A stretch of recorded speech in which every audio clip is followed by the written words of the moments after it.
All right, the moment we've all been waiting for now. Let's cross over to Bloemfontein. That, of course, was the venue for last night's South African Sports Awards, a really glittering occasion that was held there, where we saw a new star of South African sports emerging.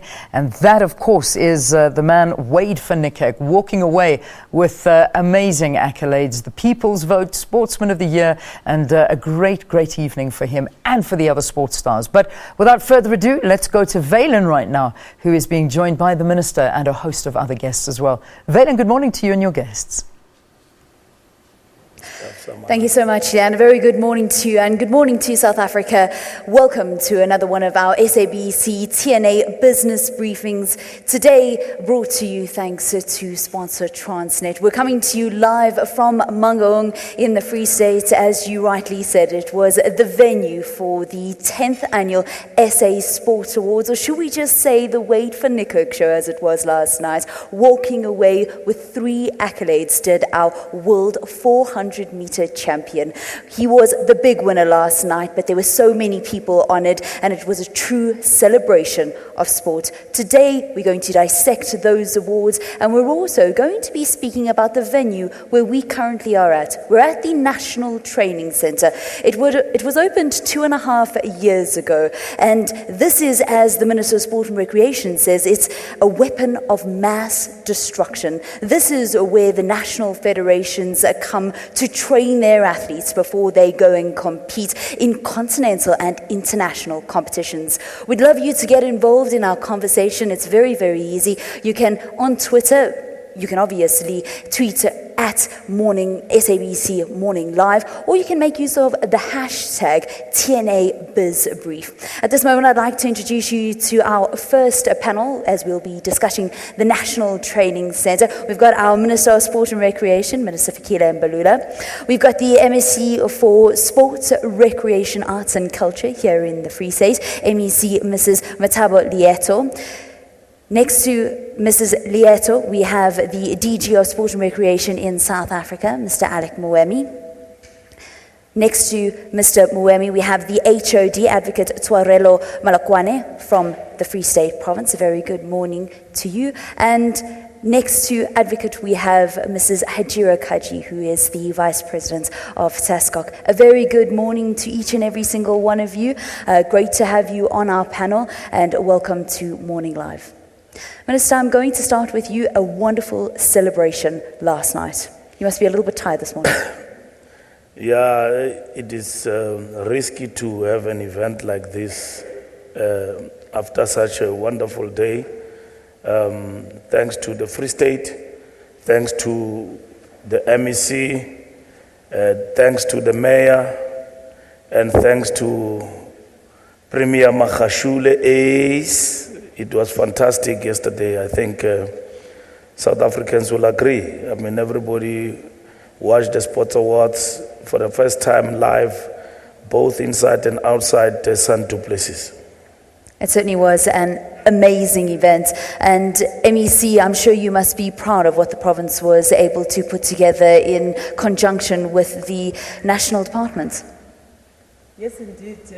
We are very proud as the province for the 10th annual anniversary of the Sport Awards to be hosted by the province. The event was awesome. I'm telling you, if you were not there yesterday, you have missed out.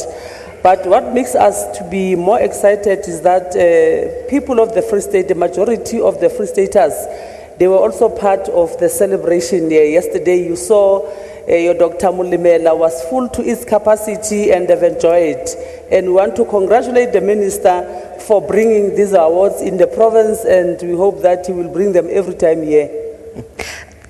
I think there is a feeling that they want to take the awards all over the country. We've already had the Free State, we've had it in the Northwest, and we've also had it in Gauteng. DG, I want to bring you into the conversation here. Is that what the vision is for the SA Sports Awards? Yes, no, certainly. We are thinking very big about repositioning this brand as a premium brand, and to also make it accessible to all our communities and to all the sporting fraternity. And to that extent, we are harmonizing the rule book now to make sure that the provincial awards fits into the national awards, and that we have a seamless award system and rewarding and recognition system for excellence of our athletes. And to that extent, we will rotate it across the country and get it in all other provinces. When we left the convention center and the Super Bowl at Sun City, it was said that it will be a big challenge because of capacity as well as infrastructure to pull it off in smaller cities. But I think with Bloemfontein, we have been able to prove that it can be done, and we would be able to retain the premium status of the brand and still manage to take it to other areas to make the awards accessible to the whole country. In the National Development Plan, they speak about using sport as a tool for social cohesion. Do you believe that the awards last night, HOD, were able to go some way in doing that? We saw last night having a whole stadium full of people at the Dr. Molamela Stadium also getting involved in the awards, something that we've never seen before.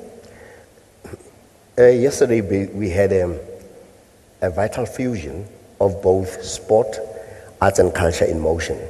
The two components are used jointly because in the provinces we've got both of them working in concert. They actually fused together, and it's something never to be repeated again. We are quite unique in the Free State. We do things differently simply because we've got that traction. We realize that the sports awards are at the pinnacle of the 4-stage elements of development, which is talent identification, talent grooming, inculcation of professional tendencies, and then recognizing talent. So yesterday we had a bumper two events, both at Seisa Ramabodu, very rhythmic province. We proved that over and over again. And you saw what happened at Parkoffs. We actually elevated and actually even taking the brand to another level. So the sports awards will never be the same hereafter. Vice President of SASCOC, I want to bring you in here. When we speak about the SA Sports Awards, it's obviously driven by the Department of Sport and Recreation under the Minister Fikile Mbalula, but it's got a number of different stakeholders. The broadcasting arm is just one of them, but then we also have SASCOC, who are integral to the process of actually bringing forward the achievements of our athletes in the qualification period, in that period where the athletes are being judged and are being awarded for. Is SASCOC happy with who got the awards last night and what happened? Absolutely. The awards is a showcase for our athletes. It's a platform where we celebrate their success, not only for the athletes, but the federation, that the backbone of the athletes, and obviously the administrators, and the hundreds and thousands of volunteers that makes it possible. So yes, we are an equal partner, and we'll always be there to be in partnership with the Department of Sports and support our minister on that. We've heard from each and every single one of our panelists. We'd love you to get involved. We're going to be focusing in on the venue where we are currently at the National Training Centre. From provincial government, they say that the awards will never ever be the same again. They say that they like to do things a little bit differently, and perhaps that's part of the reason why they have this wonderful facility here, the National Training Centre. You're going to be finding out exactly what they do and what some of the successes have been over the last 2.5 years in a short while. Do stay with A Morning Live. Remember to use the hashtag TNA BizBrief to get involved in the conversation. We'll be back after the short break.